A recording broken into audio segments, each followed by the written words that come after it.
Gloria al nombre del Señor. Inclinamos el rostro para orarle al Señor y presentarle nuestras ofrendas. Padre querido, Señor de la gloria, una mañana más, Dios mío, delante de tu altar, delante de tu presencia, hemos venido a adorarte, Dios mío, y hemos cantado, Dios mío, y hemos clamado, porque así dice el canto. Señor, mi alma clama por ti, Señor. Dios mío, escucha el clamor de tu pueblo, escucha el clamor de tu iglesia y abre la ventana de los cielos para que haya abundante y rica bendición, mi Señor. Gracias en el nombre precioso de Jesús. Bendice la economía de la iglesia, bendícela, mi Dios, con la bendición del Padre, del Hijo y del Espíritu Santo. Amén, amén y amén. Pasen la ofrenda, por favor.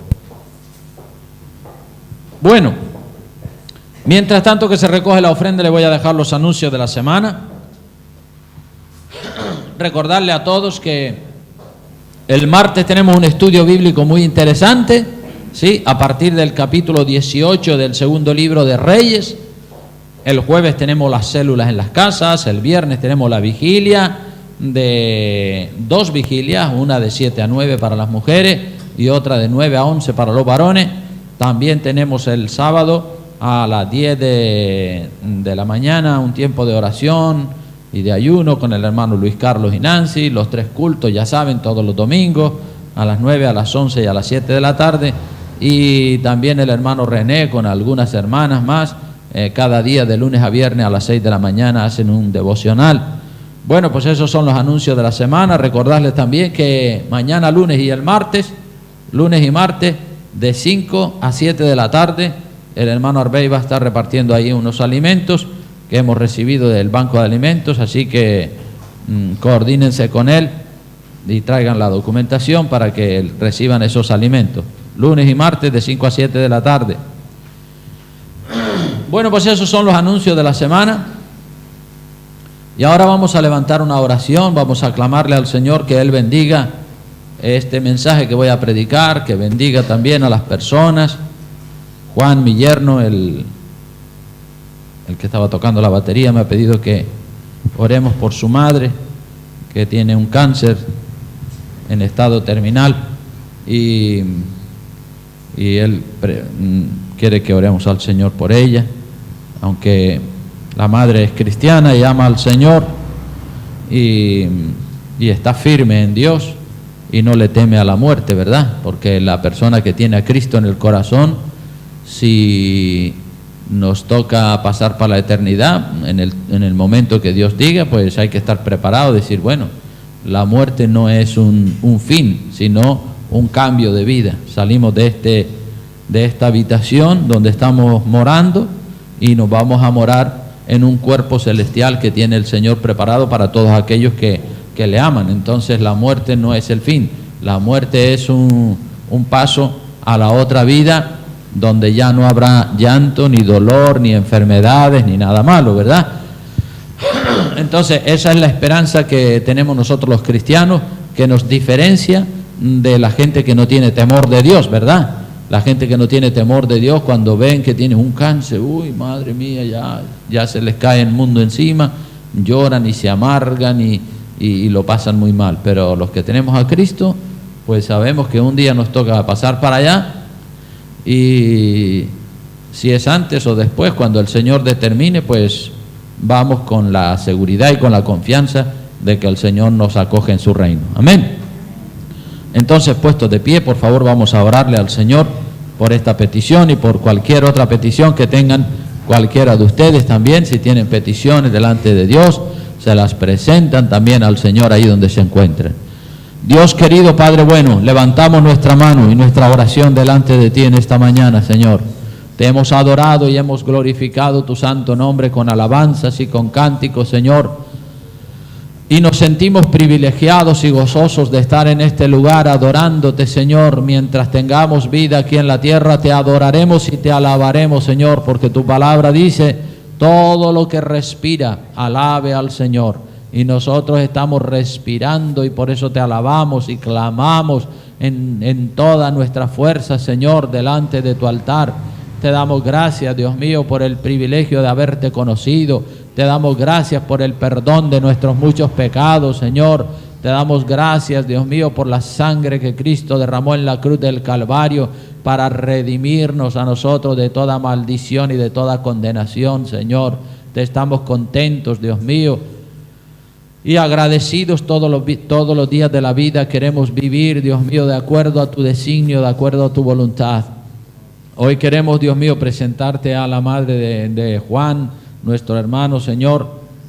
Ella se encuentra por allá, por los Estados Unidos, Dios mío, y ella tiene, Dios mío, ese cáncer del que ha sido informada toda la familia, Señor. Pero ella tiene fe, Dios mío, aleluya. Ella ha creído en ti, confía en ti, Señor, y no está amargada ni está triste, Señor, sino que tiene toda su vida en tus manos benditas, Padre bueno de la gloria. Bendícela, fortalécele la fe, Dios mío, y si esta es tu determinación, Dios mío, llevártela a tu reino, pues así se hará, Señor. Si quieres prolongarle la vida, Dios mío, también lo puedes hacer, porque en ti está la vida y en ti está la muerte, en ti está la última palabra de todo, Señor. Tú eres el que tiene, Dios mío, aleluya, el dominio, el control de todo lo que se mueve sobre la faz de la tierra. Y ella, Dios mío, está contenta de adorarte, de ser cristiana y de amarte y servirte, Señor. Bendícela y guárdala en el hueco de tu mano, Señor. Asimismo bendice, Dios mío, la congregación aquí en esta mañana, Padre, para que todos te puedan adorar y te puedan servir con un corazón contrito y humillado, Señor, y que tú derrames gracia, salud, salvación, Dios mío, y que tú, Señor, mi Dios, vayas tratando a cada persona en el silencio de la noche, Dios mío, con el Espíritu Santo y con la palabra que han escuchado y que han oído, Señor.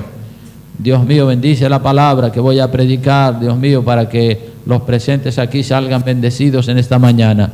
En el nombre precioso de Jesucristo, Señor y Salvador nuestro, oramos, amén y amén. Gloria a Dios. Tomen asiento, por favor. Bueno, pues hoy les quiero compartir un mensaje titulado La ley de Dios para los cónyuges. ¿Sí? Ya saben ustedes que es una serie de predicaciones que hablan acerca de la familia cristiana, de la cual ya he predicado dos mensajes: la ley de Dios para los esposos, la ley de Dios para las esposas, y hoy vamos a ver la ley de Dios, el plan de Dios para los cónyuges, ¿verdad? Cómo tienen que relacionarse los cónyuges, el hombre y la mujer son los cónyuges en el matrimonio. Entonces, hoy hablaremos acerca de la relación entre los cónyuges, entre el marido y la mujer. Y a donde primero queremos ir es a Génesis capítulo 2, versículo 24, primer libro de la Biblia, Génesis capítulo 2, versículo 24. Vamos a ver lo que la palabra del Señor nos enseña ahí. Génesis 2, 24, sigan el curso del mensaje con su Biblia. Y veamos lo que dice la palabra. Génesis 2:24 dice: por tanto, dejará el hombre a su padre y a su madre y se unirá a su mujer y serán una sola carne. Aleluya. Así que Dios nos revela que dejará el hombre a su padre y a su madre y se unirá a su mujer y los dos serán una sola carne. Ese es el plan de Dios, ¿verdad? Que el hombre y la mujer se unan para que formen una sola carne. Y sabemos que Dios ha diseñado la creación de una manera perfecta. Y cuando Dios creó al hombre a su imagen y semejanza, enseguida Dios le tuvo que crear la parte que le faltaba al hombre. Y eso era la esposa, eso era la ayuda idónea. ¿Sí? En el Génesis capítulo 2, versículo 18, dice la palabra: y dijo Dios, no es bueno que el hombre esté solo, le haré ayuda idónea para él. No es bueno que el hombre esté solo. El hombre necesitaba a alguien que fuera una ayuda idónea para él, y entonces Dios decidió formarle la mujer, como ya todos sabemos. Es la ley de Dios establecida en el instinto del ser humano, unirse a su esposa. El instinto de todo hombre y de toda mujer es que se atraen el uno al otro y se unen y forman una sola carne. Hay una atracción muy fuerte entre el hombre y la mujer en todos los seres humanos, es así. En todos los seres humanos de la cultura que quiera que sean, es la misma atracción La misma atracción sienten los hombres por las mujeres en África, en la China, en Rusia, en América, en cualquier parte del mundo, sean de la cultura que sean, de la raza que sean. En el reino animal es también lo mismo, ¿verdad? Cualquiera sea la especie del reino animal, tanto las aves que vuelan por el cielo, como los reptiles que se arrastran sobre la tierra, como los cuadrúpedos, es decir, animales de 4 patas, como los animales marinos, es siempre igual, es la atracción que hay entre el sexo masculino y el sexo femenino.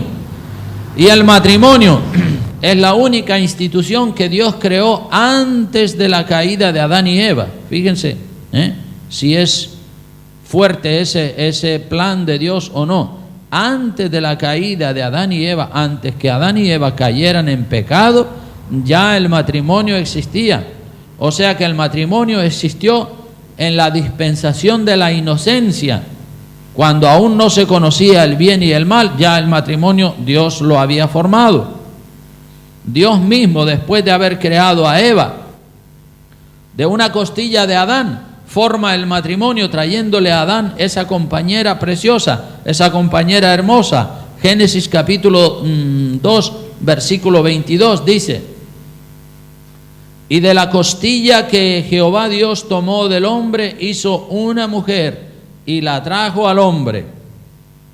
Este Dios creador forma una mujer, habiéndole sacado previamente una costilla a Adán, y ahora le forma una mujer y se la trajo al hombre y se la presenta. Dios mismo es el que está uniendo al hombre y a la mujer. Dios no le trajo a Adán un compañero, le trajo una compañera, porque 2 hombres o 2 mujeres como pareja, que se usa mucho hoy en día, es una abominación delante de los ojos de Dios.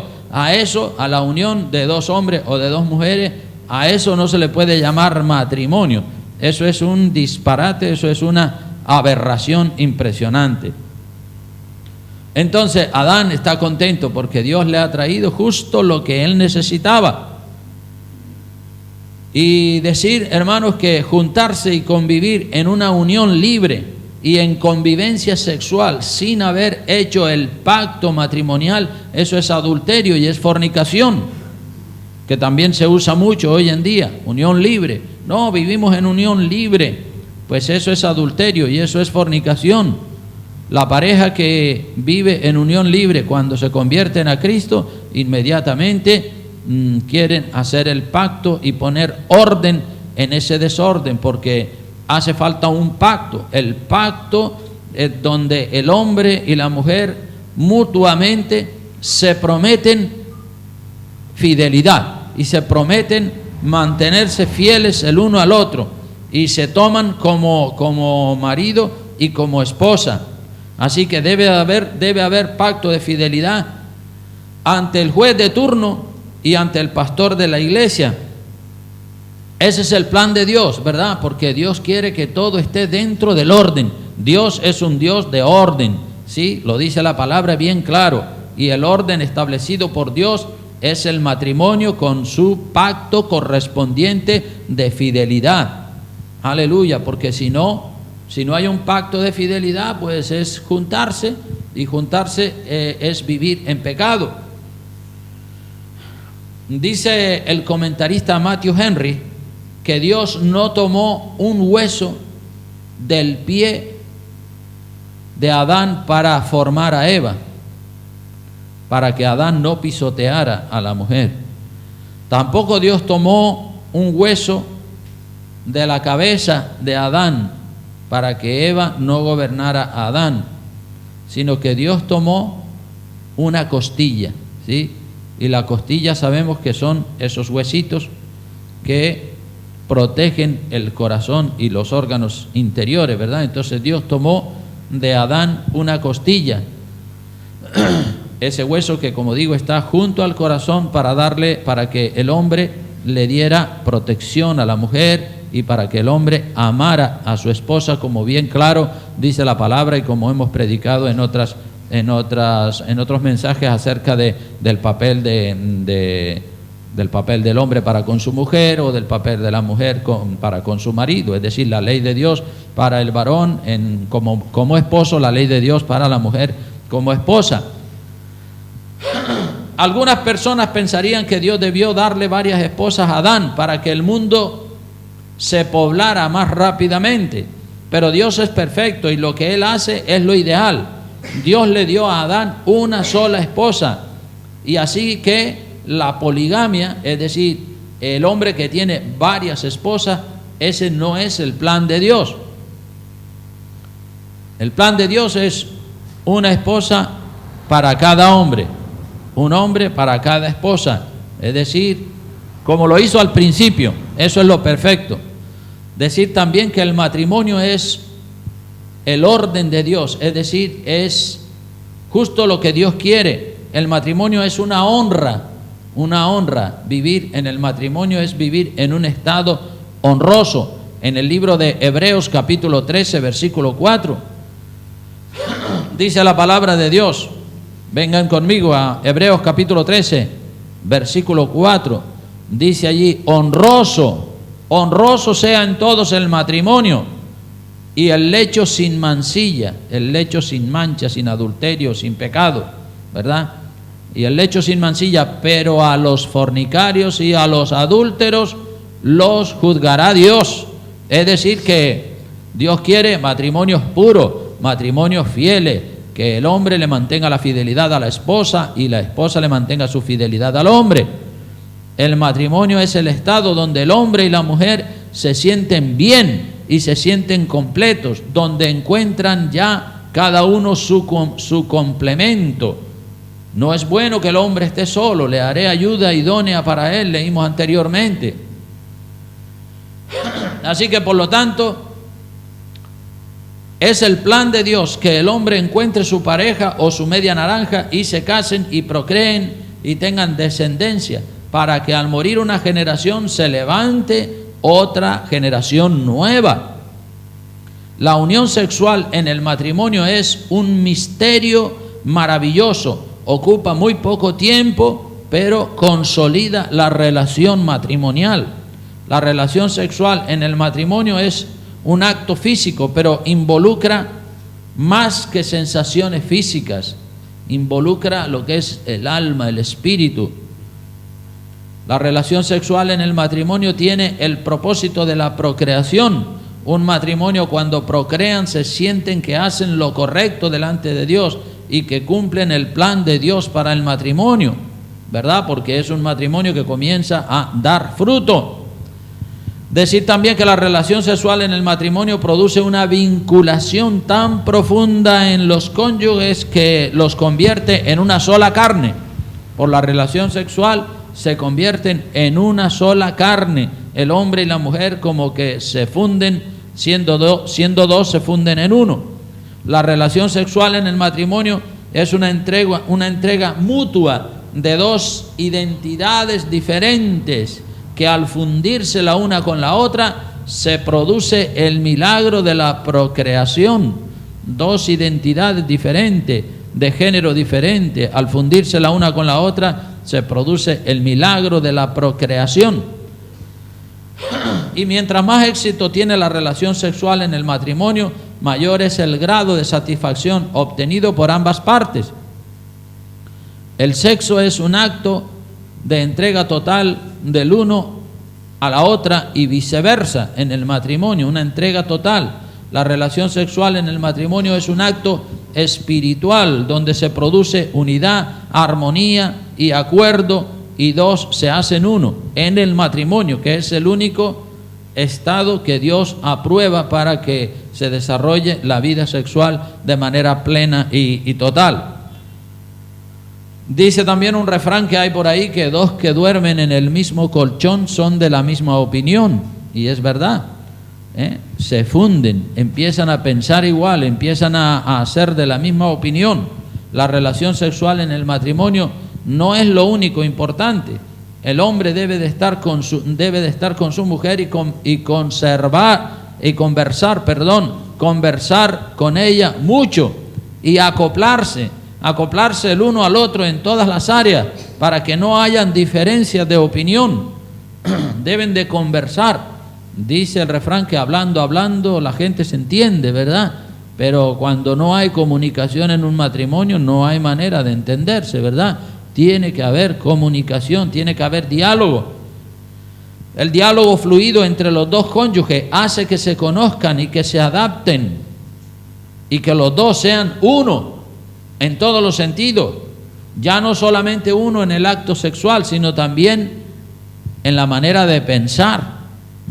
El hombre y la mujer al juntarse ya comienzan, si ella tenía un sistema diferente de pensamiento y él tenía otro, ya empiezan a limar diferencias, empiezan a acoplarse y los dos comienzan a pensar igual y se van entendiendo hasta que llegan a pensar exactamente igual.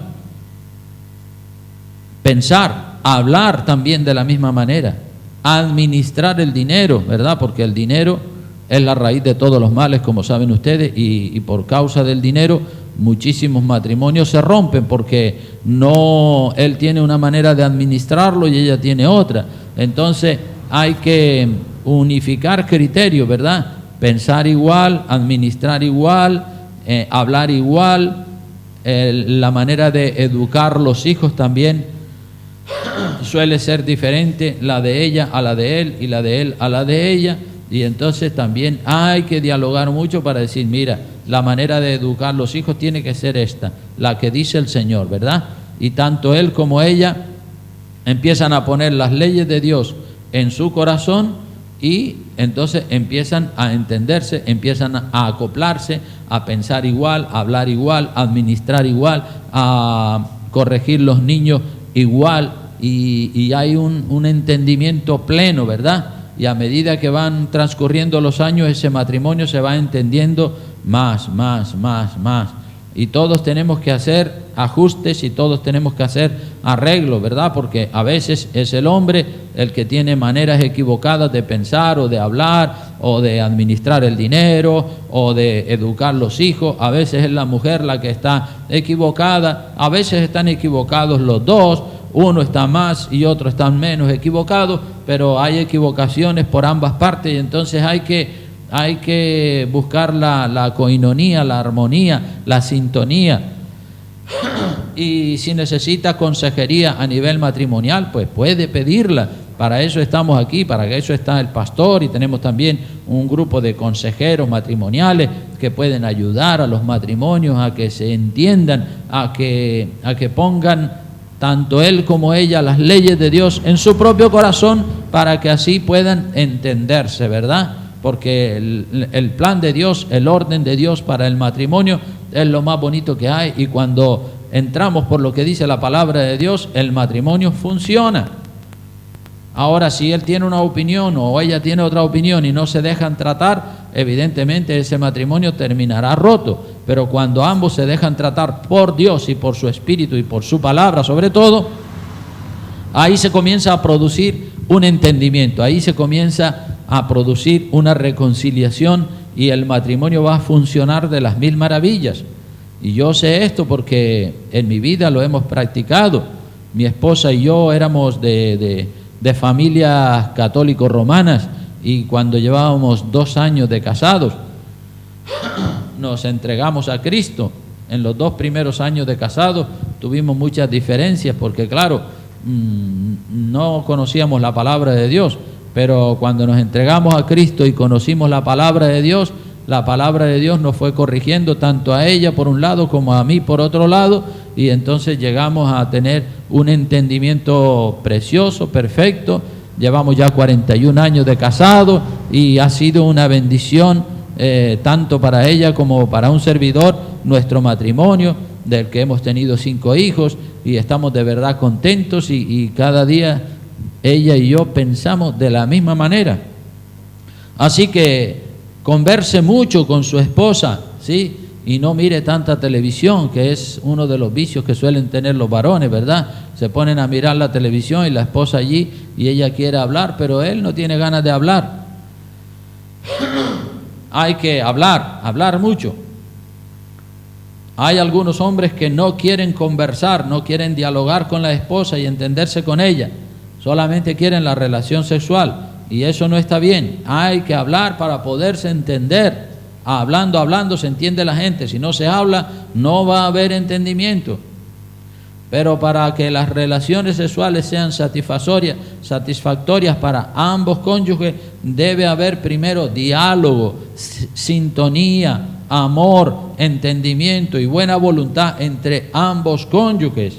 Así que organícese y busque el tiempo para la comunicación con su esposa y verá cómo llegan a comprenderse perfectamente.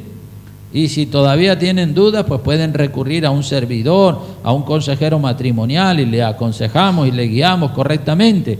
Vamos a ir a 1 Corintios capítulo 7, versículo 1, para seguir mirando más cosas acerca de la ley de Dios para los cónyuges. Capítulo 7 de 1 Corintios y versículo 1 al 11. 7 del 1 al 11, allí habla acerca del matrimonio. Dice así la palabra de Dios, 1 Corintios 7, verso 1, dice: en cuanto a las cosas que me escribisteis, quiere decir que la iglesia de Corinto le había escrito al apóstol Pablo, haciéndole preguntas, consultándole varias cosas, y ahora el apóstol Pablo está respondiendo a la carta que los corintios le enviaron a él. Por eso dice: en cuanto a las cosas que me escribisteis, bueno le sería al hombre no tocar mujer, es decir, que fueran célibes y que se dedicaran tiempo completo para la obra del Señor. Pero él sabe que a causa de las fornicaciones, como dice el versículo 2, pero a causa de las fornicaciones y de las tentaciones sexuales, dice, cada uno tenga su propia mujer y cada una tenga su propio marido. Porque el marido y la mujer al unirse en matrimonio, pues ya las tentaciones sexuales exteriores pues ya quedan prácticamente anuladas, aunque van a estar ahí moviéndose de cuando en cuando, pero al tener las necesidades sexuales satisfechas dentro del matrimonio, ya la tentación a pecar sexualmente por fuera, eso disminuye de manera enorme. Por eso dice, a causa de las fornicaciones, cada uno tenga su propia mujer y cada una tenga su propio marido. Luego en el verso 3 dice, el marido cumpla con la mujer el deber conyugal y asimismo la mujer con el marido. Es decir, que el deber conyugal, la relación sexual entre el marido y la mujer es lo habitual, y ambos no deben negarse el uno al otro, sino que deben cumplir su deber, porque es su deber. Verso 4 dice, la mujer no tiene potestad sobre su propio cuerpo, sino el marido. Ni tampoco tiene el marido potestad sobre su propio cuerpo, sino la mujer. Miren como claro, es el mismo concepto, que los dos se funden en uno, de manera que el cuerpo de mi esposa es mío y el mío es de ella. Y los dos somos uno, como dice la palabra. Verso 5 dice, no os neguéis el uno al otro. Otra vez se repite el mismo concepto del versículo 3, del marido cumpla con la mujer el deber conyugal y asimismo la mujer con el marido. El verso 5 viene a decir lo mismo, dice, no os neguéis el uno al otro, a no ser por algún tiempo. A no ser por algún tiempo, dice la palabra de Dios, no os neguéis el uno al otro, a no ser por algún tiempo de mutuo consentimiento. Es decir, tienen que ponerse de acuerdo entre él y ella y decir, bueno, vale, durante una semana, durante un mes, vamos a dejar la relación sexual para ocuparnos sosegadamente en la oración. Porque claro, la oración y la vida espiritual pues es una cosa y la vida carnal es otra completamente diferente. Para ocuparos sosegadamente en la oración y volved a juntaros después de que se haya cumplido ese tiempo, esa semana, esa quincena o ese mes, volver a juntaros en uno, para que no os tiente Satanás a causa de vuestra incontinencia, porque Satanás sabe que el instinto del hombre es es la esposa, y la esposa también tiene su instinto natural. Entonces, para que no os tiente Satanás, dice la palabra, a causa de vuestra incontinencia. Entonces sigue diciendo más, esto digo por vía de concesión, no por mandamiento. Es decir, el apóstol Pablo está diciendo, bueno, esto es un consejo sabio que les doy, no es un mandamiento del Señor, pero Pablo mismo dice en otro pasaje de las Escrituras que él ha alcanzado la suficiente madurez para dar buenos consejos, ¿verdad? Pero siempre el apóstol Pablo tiene la costumbre de que cuando algo que él está diciendo es un consejo que sale de él, él deja bien claro, como en este caso, que es un consejo de él como anciano y como apóstol del Señor, ¿sí? Otra cosa es cuando es un mandamiento del Señor. Cuando es un mandamiento del Señor, Pablo dice, como por ejemplo en 1 Corintios 14:7, cuando él habla allí en ese versículo, dice, si alguno se cree profeta o espiritual, reconozca que lo que os escribo son mandamientos del Señor. Entonces, él deja claro cuando son mandamientos del Señor y cuando es un consejo de él como persona sabia que ha alcanzado la madurez suficiente para dar buenos consejos a la congregación. Y eso es muy importante, ¿verdad? Distinguir lo que son buenos consejos de lo que son mandamientos del Señor. Verso 7 dice, quisiera más bien que todos los hombres fuesen como yo. Se supone que él estaría viudo o sería soltero, no lo sabemos. Pero cada uno tiene su propio don de Dios, uno a la verdad de un modo y otro de otro. Digo pues a los solteros y a las viudas, que bueno les fuera quedarse como yo, dice otra vez. Es decir, se supone que él vive sin esposa. Puede ser, como dije, que fuera viudo o que estuviera soltero y que fuera un célibe dedicado completamente al Señor, como hacen los curas o los sacerdotes en la Iglesia Católica, que son célibes. Pero claro, eso es un celibato obligatorio, no es un celibato voluntario, y muchos de los sacerdotes que no tienen don de continencia y les obligan a ser célibes, pues después cometen las barbaridades y los abusos de los cuales todos sabemos, ¿verdad? Entonces, cuando el celibato, es decir, el quedarse soltero, la persona lo hace porque tiene el don para contenerse y para no mantener relaciones sexuales, pues gloria a Dios. Pero a causa de las fornicaciones, como dice el otro pasaje que hemos leído anteriormente, cada una tenga su propio marido y cada uno tenga su propia esposa. En el verso 9 dice, pero si no tienen don de continencia, cásense, pues mejor es casarse que estarse quemando, es decir, que estar pecando sexualmente. Pero a los que están unidos en matrimonio, fíjense lo que les decía anteriormente, aquí dice, a los que están unidos en matrimonio, dice, mando, no yo. Fíjense cómo él es sabio para distinguir lo que es un consejo de él y lo que es un mandamiento del Señor. A los que están unidos en matrimonio dice, mando, no yo, sino el Señor, que la mujer no se separe del marido. Aquí él está haciendo referencia a un mandamiento del Señor, que Dios está en contra del divorcio. Mando, no yo, sino el Señor, que la mujer no se separe del marido. Y si se separa, quédese sin casar o reconcíliese con su marido, y que el marido no abandone a su mujer. Y a los demás, yo digo, no el Señor. Fíjate, en este capítulo hay 3 versículos donde él hace diferencia entre lo que él dice y lo que el Señor dice. Y a los demás, verso 12, yo digo, no el Señor. Si algún hermano tiene mujer que no sea creyente y ella consiente en vivir con él, no la abandone.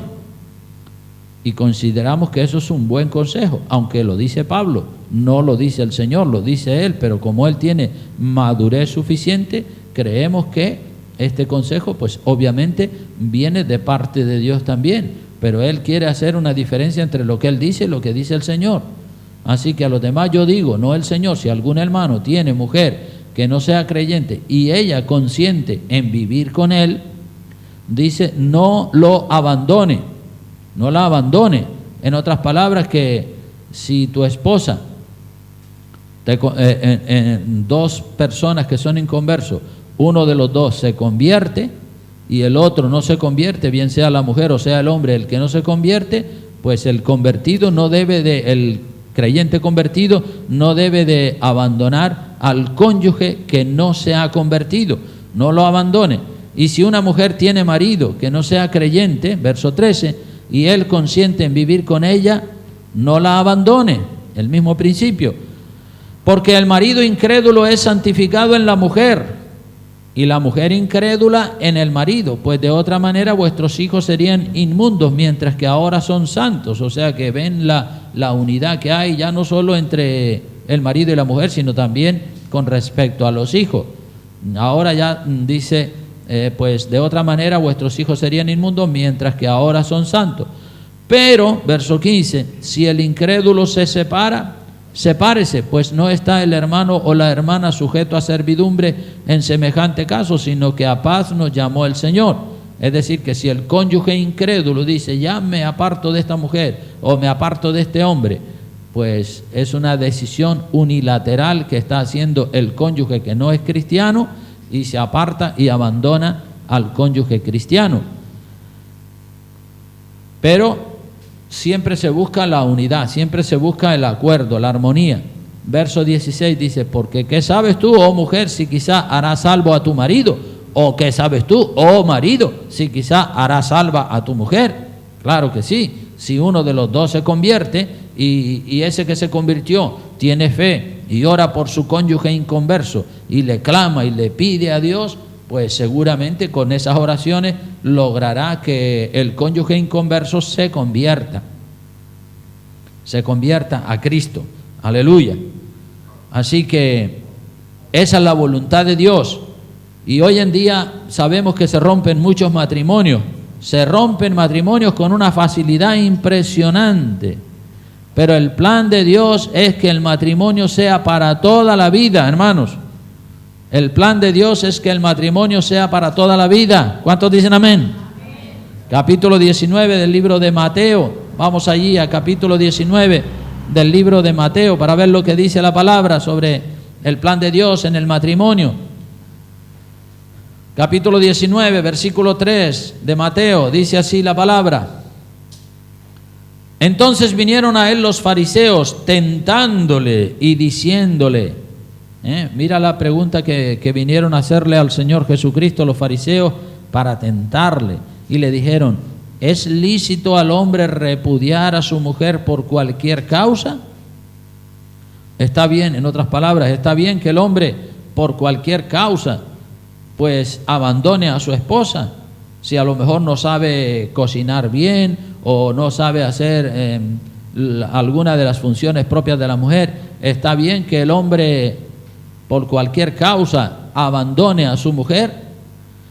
Y el Señor le responde a esta pregunta. En el verso 4 dice, él respondiendo les dijo, ¿no habéis leído que el que los hizo al principio, varón y hembra los hizo? O sea que Dios hizo un hombre para una mujer y dijo, por esto el hombre dejará padre y madre y se unirá a su mujer y los dos serán una sola carne. Como dijimos anteriormente, por la relación sexual se vuelven una sola carne y dos se funden en uno, dos identidades diferentes se funden en una. Verso 6 dice, así que no son ya más dos, sino una sola carne. Por tanto, lo que Dios juntó no lo separa el hombre. Es decir, cuando ya se han tomado y ya se han juntado y los dos forman una sola carne y encima tienen hasta descendencia, pues ya son una sola carne, ya están fundidos, ya no se pueden separar, ¿verdad? O no se deben separar. El verso 7 dice, le dijeron, ¿por qué pues mandó Moisés dar carta de divorcio y repudiarla? Es decir, bueno, si tú dices que el matrimonio ya a la vez que se une ya no se puede o no se debe romper, entonces ¿por qué fue que Moisés permitió mandó dar carta de divorcio y repudiarla? ¿Por qué fue que Moisés entonces nos dijo que sí? Y entonces el Señor les sigue respondiendo en el verso 8. Él les dijo: por la dureza de vuestro corazón, porque ustedes tenían un corazón duro como el mármol. Por eso, no es que esa fuera la voluntad de Dios, es que como ustedes tenían un corazón tan duro, por eso, por la dureza de vuestro corazón, Moisés os permitió repudiar a vuestras mujeres, mas al principio no fue así. Es decir, que eso de que Moisés les permitiera repudiar a sus mujeres es porque ustedes tenían un corazón duro y no querían bajar la cabeza y no querían entrar por el camino estrecho, pero al principio no fue así. Es decir, Dios creó un hombre, a Adán Dios solo le dio una esposa. Y sigue diciendo el Señor, verso 9, dice: y yo os digo que cualquiera que repudie a su mujer, salvo por causa de fornicación. Esta es la única salvedad por la cual el hombre, según lo que dice el Señor Jesucristo, puede repudiar a su mujer, es decir, divorciarse o separarse de ella, salvo por causa de fornicación. Es decir, si mi mujer fornica con otro, comete adulterio, pues entonces yo como hombre tengo el derecho de separarme de ella porque ella me ha traicionado y ella ha roto el pacto de fidelidad. Entonces esta es la única causa por la que el Señor permite que se repudie a la mujer, pero no dice nada la Biblia si después se puede ese cónyuge inocente volver a casar con otra persona. Eso queda a juicio de cada persona, ¿verdad? Así que el Señor dice: salvo por causa de fornicación, y se casa con otra, adultera, y el que se casa con la repudiada, adultera. Es decir, que si la mujer fue adúltera, pues el hombre como que queda, que es el cónyuge inocente y queda libre de ese pecado. Pero si ella se casa con otro, pues dice la palabra adultera. Y fíjense lo que dice el verso 10, dice: le dijeron sus discípulos: si es así la condición del hombre con su mujer, no conviene casarse. Uy, si las cosas son así de estrictas y de duras, pues entonces no conviene casarse. Entonces él les dijo: no todos son capaces de recibir esto, sino aquellos a quienes es dado. Pues hay eunucos que nacieron así del vientre de su madre, y hay eunucos que son hechos eunucos por los hombres, y hay eunucos que asimismo se hicieron eunucos por causa del reino de los cielos. El que sea capaz de recibir esto, que lo reciba. Es decir, un eunuco es un hombre castrado. Y hay, según lo que dice el Señor ahí, hay tres clases de eunucos: los que nacieron así desde el vientre de su madre con ese defecto en sus órganos sexuales, los que han sido hechos eunucos por los hombres, que han sido castrados a la fuerza para que cuidaran pues las mujeres de los reyes y todo eso, como en el caso de la reina Esther y todo lo demás. Y hay eunucos, dice, que asimismo se hicieron eunucos por causa del reino de los cielos, es decir, que prefirieron prescindir del placer sexual para servirle al Señor y hacer la voluntad de Dios. Entonces, también quiero llevarles al libro del profeta Malaquías. Malaquías está antes de San Mateo, el último libro del Viejo Testamento es el libro de Malaquías. En el capítulo 2 y en el versículo 10, allí habla la palabra de Dios también bien claro acerca de que el hombre y la mujer deben de mantenerse la fidelidad para siempre. Malaquías capítulo 2, versículo 10 dice,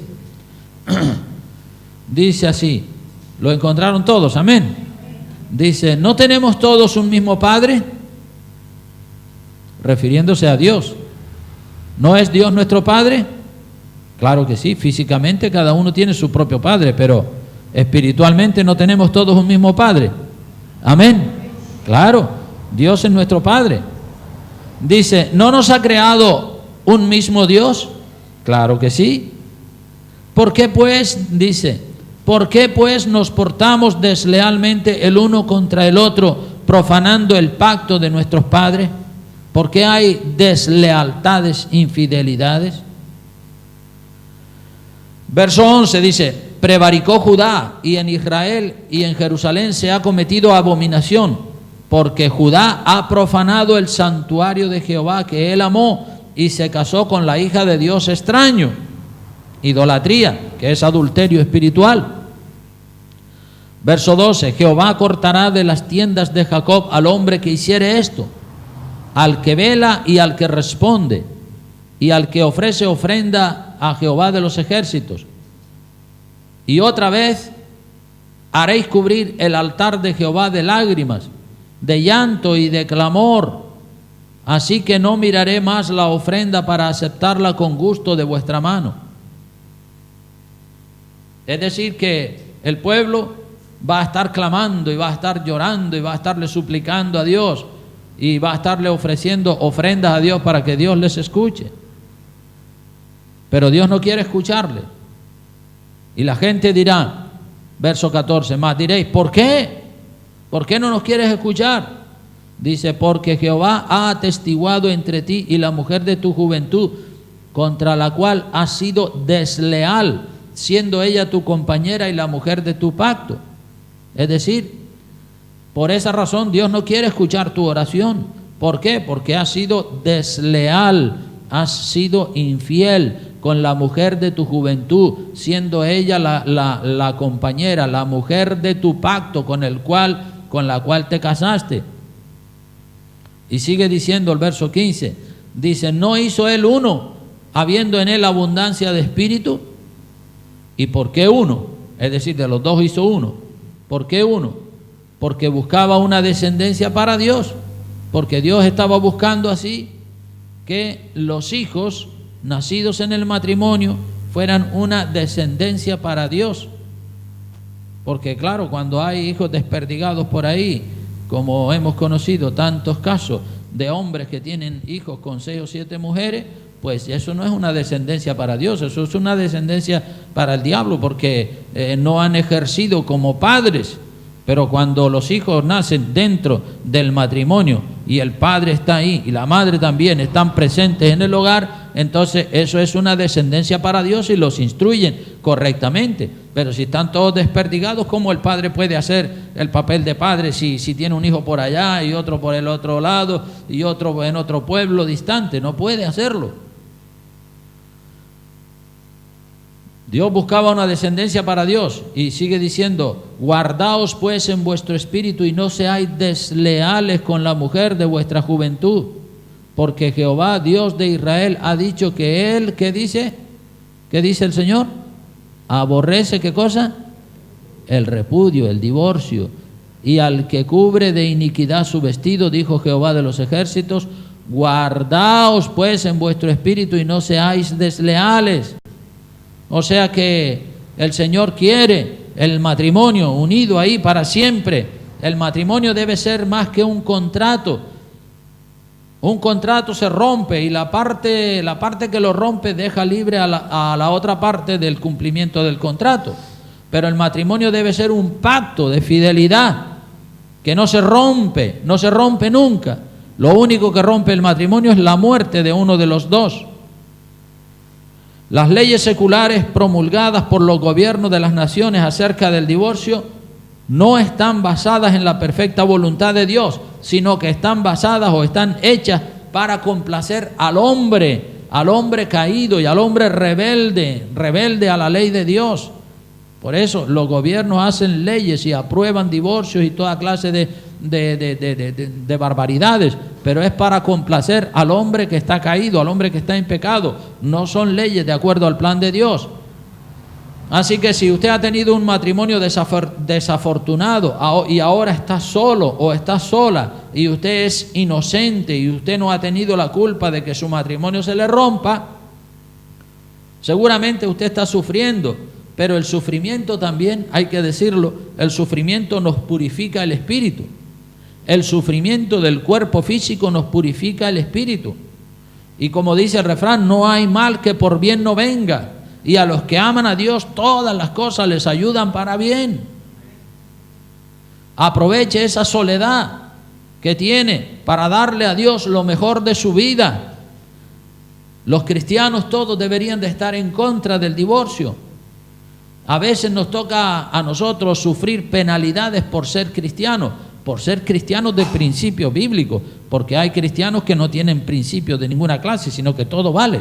Pero nosotros los cristianos tenemos principios bíblicos. Quiero que vengan a 2 de Timoteo capítulo 2, Segunda de Timoteo capítulo 2, para que veamos que muchas veces nos tocan capítulos de dolor, capítulos de sufrimiento, pero hay que ser valientes y sufrirlo, ¿verdad? Segunda de Timoteo capítulo 2, versículo 3 y versículo 9, dice el apóstol Pablo, le dice a Timoteo: tú pues sufre penalidades como buen soldado de Jesucristo. Es decir, si te toca un capítulo duro, un capítulo amargo, si tu cónyuge te dejó o si tienes algún problema, sufre penalidades como buen soldado de Jesucristo. Si te critican por ser predicador de la palabra, si eres abofeteado, perseguido, recuerda que a Jesucristo le hicieron mucho más. El versículo 9 dice, Pablo mismo dice: en el cual sufro penalidades, hasta prisiones, a modo de malhechor, mas la palabra de Dios no está presa. Es decir, Pablo está siendo encarcelado y está sufriendo penalidades y persecuciones de todo tipo, pero él es valiente y le dice a Timoteo que el hecho de ser cristiano pues nos constituye en persona de principios cristianos, y si por no renunciar a nuestros principios cristianos tenemos que sufrir penalidades o dificultades, pues mira, gloria a Dios, no hay mal que por bien no venga. Así que un matrimonio mal avenido o un matrimonio roto es una penalidad. Pero si le tocó a usted esa penalidad, súfrala como un héroe cristiano. No tenga compasión de usted mismo, de sí mismo. Sea valiente y no se autocompadezca diciendo: ay, pobrecito de mí, cuánto estoy sufriendo. ¿Sabe que muchos pastores, movidos por la compasión a la persona, le aconsejan mal a la gente en lugar de aconsejarle lo que dice la palabra de Dios? En lugar de aconsejarle lo que dice la palabra de Dios, le aconsejan mal por la compasión que tienen de esa pobre gente. Y hoy en día se piensa mucho en el bienestar físico de la persona. El bienestar físico de la persona está por encima del bienestar espiritual, según la opinión de muchos. Pero se piensa poco en la condición espiritual de la persona delante de los ojos de Dios. Y se debería de pensar más en la condición espiritual de la persona delante de los ojos de Dios que en su estado físico. Porque hoy en día las frases que se oyen es: disfruta de la vida, pásalo bien, que son 3 días, diviértete. Esas son las frases más populares, las frases más escuchadas hoy en día, porque solo se piensa en el bienestar físico de la persona, en el bienestar físico del ser humano, pero hay que pensar en el bienestar espiritual, en el reino de los cielos. Antiguamente las frases más frecuentes eran: pórtate bien, no hagas tonterías, cuídate de malas amistades. Esas eran las frases más populares hace 50 años, pero todo eso ha cambiado. Hoy en día es: pásalo bien, disfruta de la vida, alégrate, diviértete, que son 3 días que vivimos aquí. No se piensa en el bienestar espiritual de la persona, sino en el bienestar físico. En Mateo 19:10, el texto que leímos antes, la gente entendió que lo que Jesucristo decía acerca del matrimonio, ellos entendieron que era duro y que era fuerte. Y a veces nosotros tenemos que sacrificar la felicidad terrenal en aras de la felicidad eterna. Sí, porque la vida pasa rápido, hermano, y tenemos que sacrificar la felicidad terrenal en aras de la felicidad eterna. Los cónyuges deben estimarse y apreciarse mutuamente. Si la ternura, el afecto, la consideración de un esposo por su esposa dependen de la apariencia de ella o del modo en el que se siente en un día determinado, mal van a ir las cosas, ¿sí? El afecto y la consideración de un esposo no deben depender del estado, del aspecto físico de la persona, de su esposa. O si el respeto de la esposa Si el respeto que la esposa le debe a su esposo sube o baja según el estado de ánimo de ella, pues ese matrimonio terminará pronto. El concepto del amor que muchas personas, incluidos muchos cristianos, tienen hoy en día es un concepto equivocado. Un concepto equivocado. Y para romper el matrimonio dicen, no, es que ya yo no siento más por él. Yo no siento nada más por ella. Por lo tanto, nos separamos y nos divorciamos. Esas personas no saben lo que es el amor. Esas personas que hablan así, que rompen matrimonios con tanta facilidad, no saben lo que es el amor. Esas personas creen que el amor es un cosquilleo en el corazón. O esos creen que el amor es pasión sexual. O que son palpitaciones en la barriga. Esos creen que el amor es recibir atenciones y recibir regalos y recibir afecto. Pero el verdadero amor no es recibir. El verdadero amor es dar. Jesucristo dijo, más bienaventurado es dar que recibir. Y quiero que vengan conmigo a 1 Corintios capítulo 13 para ya ir concluyendo este mensaje. 1 Corintios capítulo 13, el capítulo del amor, para que la gente entienda lo que es el verdadero amor. El verdadero amor es amor sacrificial, donde usted se sacrifica por la otra persona. Ese es el verdadero amor. Capítulo 13 de 1 Corintios. Versículo 4, mira, ahí hay una explicación clarísima de lo que es el verdadero amor. Dice así: el amor es sufrido, sufre la injusticia. El amor es benigno, bueno. El amor no tiene envidia. El amor no es jactancioso, no se envanece, ni se vuelve orgulloso, ¿verdad? Como dice la palabra. Dice también en el verso 5, no es indecoroso, que le falta decoro y amabilidad, no busca lo suyo. Esos que dicen, ya no siento nada, es que están buscando lo suyo solamente. No busca lo suyo, no se irrita, no guarda rencor, no se goza de la injusticia, mas se goza de la verdad.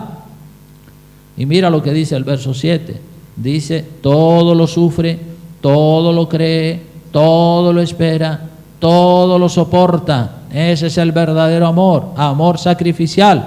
El amor nunca deja de ser, pero las profecías se acabarán y cesarán las lenguas y la ciencia acabará. Pero el amor verdadero, el amor sacrificial, permanece para siempre. Entonces, el verdadero amor no consiste en recibir atenciones, sino en dar atenciones a las demás. Hay que enseñar a nuestros hijos y a nuestras hijas que son solteros y solteras que el matrimonio es algo muy importante.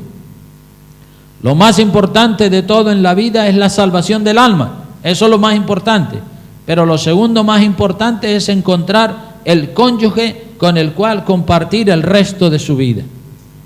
Y aquellos que son solteros y aquellas que son solteras deberían de tener buenos consejeros, un padre y una madre que les aconsejaran, cuidado, ese chico no te conviene, esa chica no te conviene porque es un loco, es una loca, no tiene temor de Dios, ¿verdad? Eso hay que enseñarlo mucho. Yo le doy gracias a Dios de que aún siendo católico, mi madre y mi hermana mayor me enseñaron esos principios y eso se quedó grabado en mi corazón y gracias a Dios seguí los consejos de ellas y encontré la mujer que Dios tenía para mí, ¿verdad?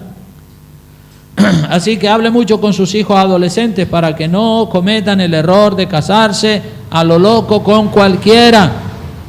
Hay un refrán o una frase muy conocida que dice: amistades largas, noviazgos cortos y matrimonios para toda la vida. ¿Sí? Amistades largas, noviazgos cortos y matrimonio para toda la vida. Es una frase muy bonita que contiene mucha profundidad de pensamiento. Entonces, hermanos, ya termino animándolos a todos los que son matrimonio a que mantengan la lealtad, la fidelidad, la honestidad y el amor sacrificial en el matrimonio, porque este es el plan de Dios para los cónyuges y cuando ese plan se cumple, entonces el matrimonio funciona de las mil maravillas y no se rompe nunca. Lo único que lo rompe es la muerte de uno de los dos. Amén. Bueno, pues vamos a estar puestos de pie, vamos a orar al Señor. que Él bendiga nuestras vidas de una manera especial. Padre querido, Señor de